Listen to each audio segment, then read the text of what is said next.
Your call has been forwarded to an automatic voice message system. Matt Horn is not available. At the tone, please record your message. When you have finished recording, you may hang up or press 1 for more options. All systems green. Synchronization rate 6%.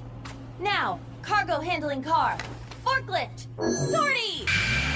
Hey, forklift! Fork over that weapon now! Hey, Matt, it's Jackie. Just calling because I have this really awesome game that I'm in that I really want you to check out. It's called The Somnium Files. I know you've heard of it. We've talked about it. It's got a really great story. It's got funny moments in there, and I know you're gonna love it. It's for the PlayStation 4 or the Switch, whichever you prefer. There's even a PC version. You have to check this out, Matt. Matt, call me back. on the line. We have Jackie Lastra talking to us from. Where are you talking to us from, Jackie? From Los Angeles, California. Another Los Angeles person. There's a lot of us. Yeah. What's the weather like? It's beautiful. Not too hot, not too cold. It's California. It's pretty much always beautiful all the time. Really? Yeah, what's the weather like over there? Cold. I obviously have to start off the podcast with a bit of film-related news, industry-related news. We've just had the Oscars. Yes, yes we did.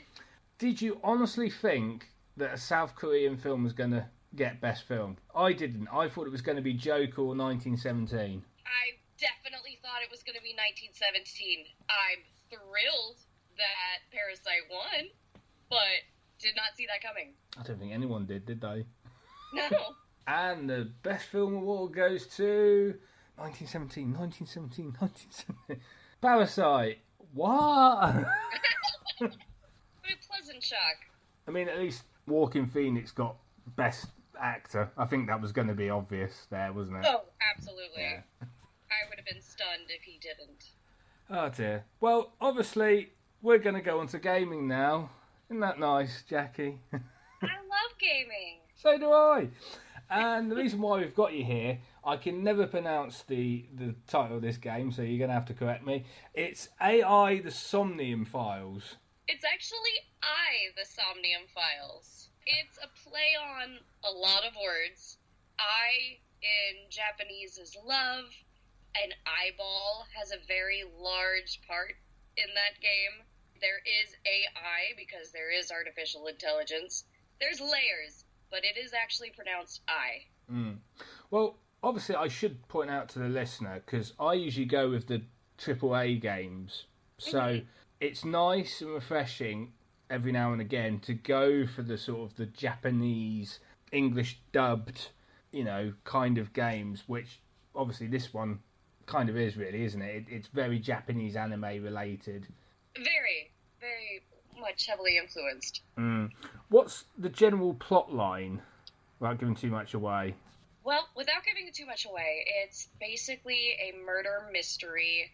There has been a murder, and you play as the protagonist, Kaname Date, and you're a detective. You work for this company called Abyss. There is a lot of mysterious background surrounding it, a lot of very interesting characters that work at Abyss. The main idea behind Abyss is there is a sync machine where you can hop in and sync with someone else's subconscious for 6 minutes, no more. And part of the game is a visual novel. The other part is more of an escape room. There's puzzles that you can figure out. Everything kind of interacts, and decisions that you make in that somnium, in that syncing with the other person, affect the timelines. So there are many different endings that you can get and many different paths that you can take throughout the game. And obviously you're not unknown to doing dubbing of Japanese anime and Japanese gaming. What was production of the game like for you? Production was very fast. Each person was in the studio by themselves. Some people think that we do a group record, but no, we actually don't even see the other castmates until we're at a convention event or something like that. The recording was wonderful. We had a great team that was helping us draw out the emotion and making sure we really understood the words that we were saying. Even if we didn't fully understand the entire plot, the team worked really hard to bring out the best characterization that they could. How hard is it to dub a Japanese game? So the best way I've ever heard it described was dubbing is acting with math. So you still have to act, you still have to bring your best performance, but you have to do it within a particular time constraint. And you have to make sure that your words somehow are believable with these mouth flaps that are already there. It can be a little constraining next to, like, original, where you can be a little more free and a little more in touch with what's going on. Video games is the same way. You have a lot more freedom to act. Whereas dubbing is, okay, you have 3, 2, 1, go. And doesn't matter what's going on. So you have to constantly be in that moment and be ready to go, or else the line is just going to flop and you're not going to be able to give any emotion behind it. And you're playing Iris in the game. Yes. Who's Iris? Iris, or Aset, or Tessa, she has many names, is a net idol.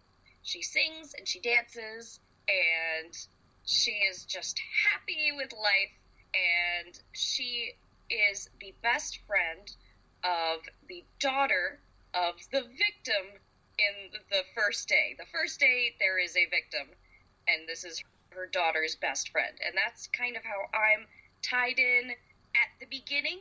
Obviously, later on, there is more to it, but I can't say anything without giving it away.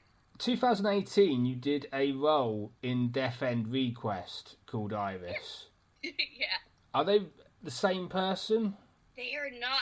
It's actually very strange. I noticed that a lot later on. There's so many similarities between the two characters, not just the name, the fact that the eyes are different, the fact that there's a lot of Egyptian mythology behind both of them. They're both named after specifically the winter iris. It's very, very strange, but no, there's no correlation between the two. Because you know what Japanese anime fans are like. They're like, they're Yes. related. No. Absolutely, yes. Everything revolves in the same universe. Yes. That's probably got like 5 people going, oh no, Jackie, what have you said? Oh no! So obviously, going back to the production of this game, are there any sort of funny anecdotes you can share about the production of the game? Sure. We had a lot of fun with sound effects. I learned that I'm not great at making sound effects, and there was one session where I literally had to do so many, like I had to do the sound of air and a seal, and there's curtains in our room that I had to finally draw to block out the engineering team because they were laughing so hard because I couldn't make these noises. And so that was a wonderful time. One of my favorite stories to tell is for the song that we recorded.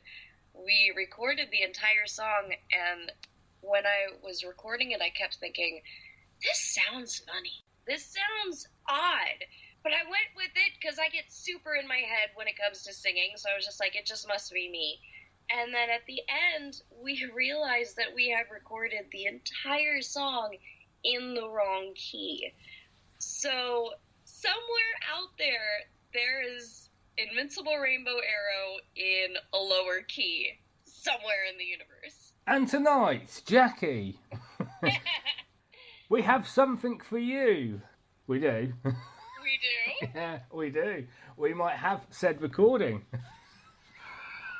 We don't have said recording. God. Oh, I'm so scared. No, we wouldn't do that to you. But we will ask you to sing. So, at least give us the chorus of the song in a voiceover-esque type way so people can know what song they're referring to. Oh, okay. Even with the devils of time against you, never let the fire fade. In of rainbow, set sail through the night sky to embrace you. Oh, goodness. It is too early for singing. Yes. I think that's enough for people to enjoy. Obviously, you do a lot of voice dubbing. We obviously know that. Would you ever consider going into the sort of more extreme of Western type of gaming? So you mocap stuff. Oh my goodness, I would love to. That looks so much fun. My friends are doing it, and they keep saying how exciting it is, so I really need to get into that. I mean, the other thing, I suppose, with technology like that is you've now got your VR kind of stuff going on nowadays. Mm-hmm. A lot of it is obviously Western based. I have yet to see a Japanese anime-esque type VR game. No, they have like the VR chat where you can kind of do Japanese characters. It's not the same thing. I mean... No, you're right. It's not the same. I mean, like, for example, AI, or I, as you like to keep calling it, I keep calling it AI, that kind of game. Would that work with a VR element? Ooh, it could. You could definitely get into the Somnium with the VR and be able to walk around in there and interact with all the items. Just putting it out there to the developers. If you want to make a second one, sequel, Jackie's available. Absolutely. So obviously, let's talk a bit about you, Jackie. You yourself. Me? Yeah, you. Yeah, that's why we're here. What made you want to get into voice acting in the first place? Well, I've always loved anime my entire life, but I went into film a little bit, and I've always done theater, and didn't really click with film, couldn't really get into the industry very much. And one of my friends one day was just like, hey, you should come to a voiceover class. You love animation anyways. And I was like, sure, why not? I'll give it a shot. And went into the booth and knew right then and there that I never wanted to do anything else. I was able to act and be free without having to worry about the whole world staring at me and so many things going around me. It just felt so comfortable, and I was able to just relax and become the character. What advice would you give to anyone wanting to pursue a career in, obviously, voiceover, but more specifically, voice dubbing? Be ready for the word no a lot. There's many auditions, and you really need to keep up your mental stamina as well as your physical stamina, because rejection is a huge part of this industry, and you do need to be secure in yourself and in your own confidence.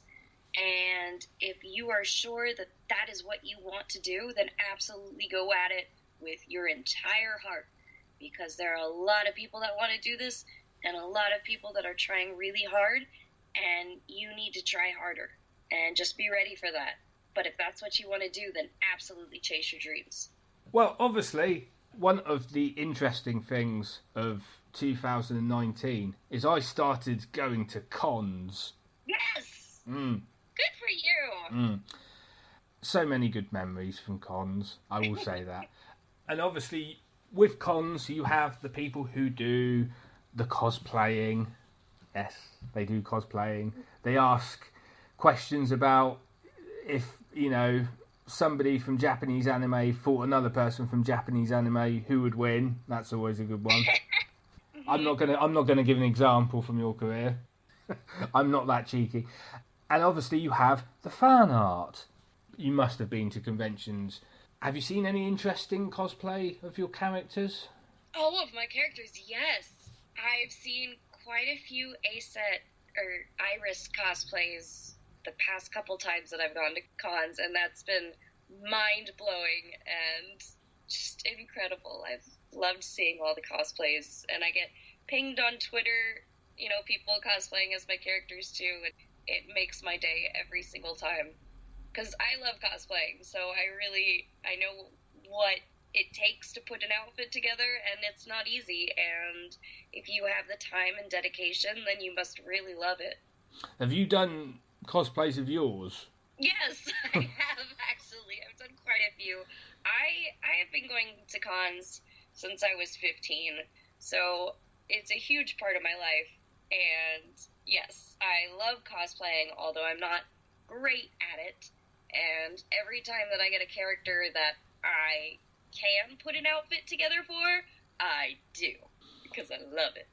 See, I've never actually gone to the extent. I mean, I know there's people out there who actually obviously knit and sew and properly, you know, they take materials and they manage to manufacture this wonderful cosplay. I just buy hoodies. I mean, I've got a Link hoodie. I mean, I won't tell you about the sword and the shield, but... Why not? You have to accessorize! Yeah. Yeah. Going around London Underground with that is just... No, I'm not even going to start. Hey, no one's going to mess with you. No, I just get looks. That's fine. You'll never see them again. Anyway, because obviously we're talking about cosplay, we do have to mention fan art. I imagine there's been the same, if not better, quality of fan art, of drawings of characters and proper fandom, fan work, fan stories. That's another one that usually crops up. What's that been like? My mind has been blown.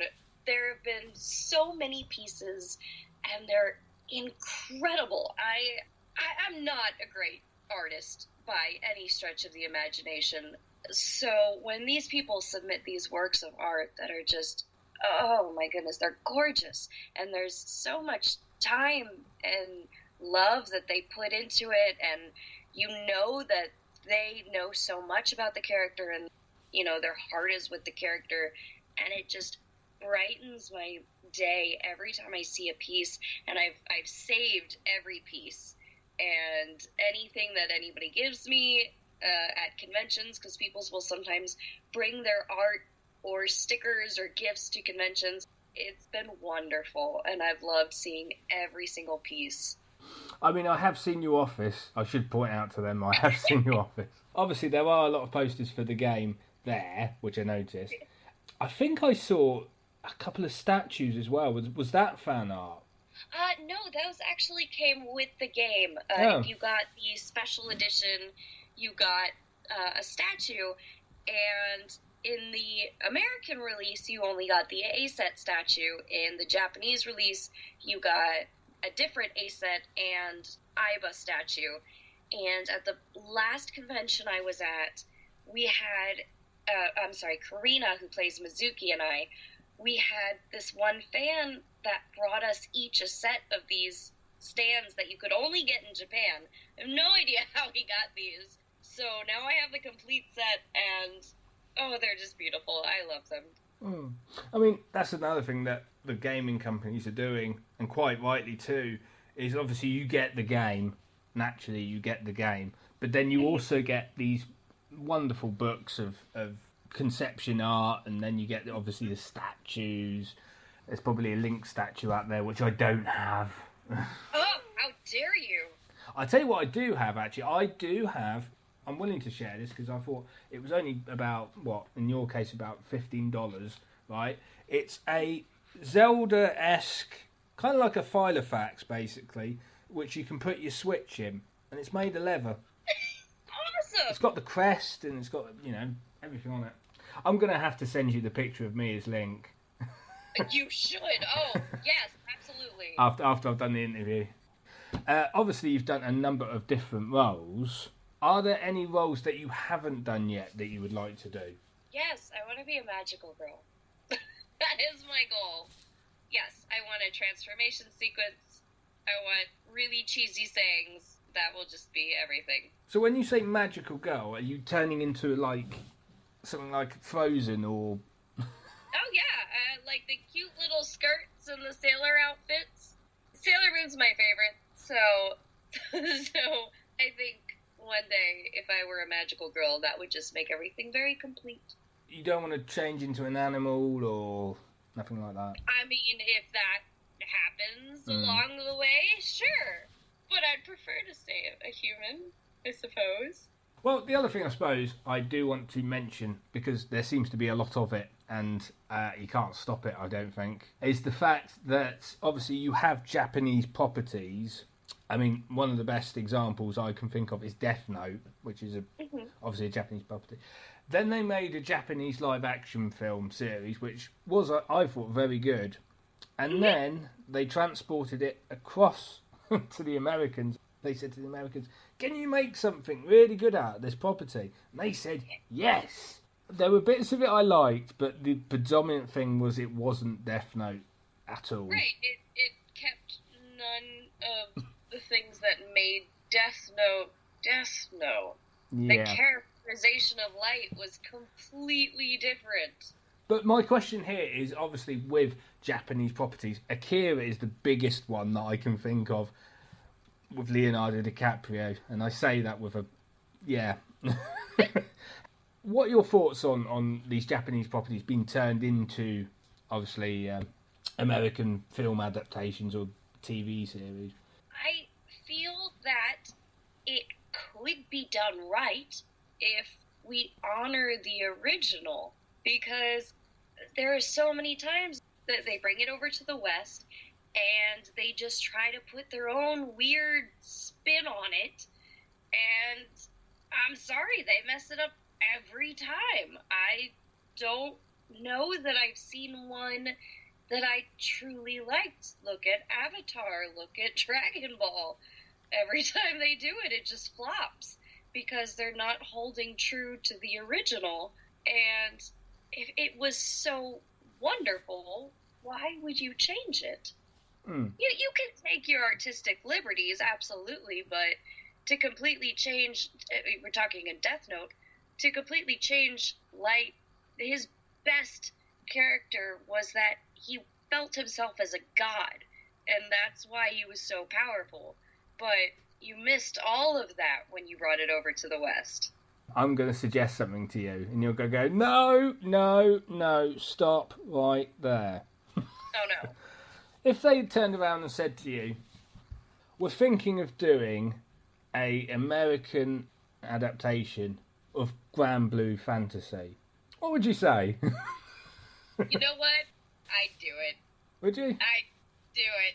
You know why? Just for the costumes. Because those costumes are so exciting. They're so intricate, and I would love to put on one of them and, you know, be really cheesy with a staff and do it for entertainment's sake. But I think it would be fun. It is time for the 1 minute plug. 1 minute plug for you to plug that game I can't pronounce. Yes. And anything else you've got coming up? Yeah, you guys, if you haven't tried the Somnium Files, it is a fantastic game. It is a mature game. It's not for children. There are many topics that you do not want your children looking at, but it's hilarious, and where there is trauma and grotesque scenes, there's also levity, and you will love it. Other games that I've been in or are coming out, we have Grand Blue Fantasy Versus is coming out next month. It's already out in Hong Kong. Anime-wise, you can see me on Toonami as Selka in Sword Art Online, or Zenko in One Punch Man, or Connie in The Promised Neverland. On Crunchyroll, you can see me as Melty in The Rising of the Shield Hero. On Netflix, you can see me as Io in Grand Blue Fantasy, so you can catch up on Grand Blue Fantasy anime and then play the game. You can also see me on Disney XD as Nika on Beyblade Burst Turbo. And keep your eyes open, because I have a few more things that are coming out. If you want to follow me, my Twitter handle is @Jackie Lastra. My Instagram is JackieLynVO. And I also stream on Twitch every Wednesday, Friday, and Sunday. And my Twitch handle is Moon, PRNCSS. Like Moon Princess, without the vowels. Well, I do have to ask now, you've mentioned Twitch. That seems to be a new thing that people are sort of dragging me towards, because I have got a massive load of games I could easily stream through. Any classics? Have I played any classics? Not really. I'm trying to catch up. I've taken a long break, so I'm kind of playing like Nier and catching up on some of the other JRPGs that I've kind of missed out on over the years. We played Pokemon recently, and that was a blast. I'm sorry, I had a lot of fun with that one. I would love to do a 2-player stream with somebody playing Super Mario Brothers. It's the most easiest game in the world. You should! There you go. I probably could do it, actually. Absolutely. It's the end of the interview, unfortunately. Aww. Aww. Aww. Well, I've had a blast getting to know you and talking with you. Obviously, we'll have to get you back. I would love to. Thanks very much for your time. Thank you! Thank you very much. Bye-bye.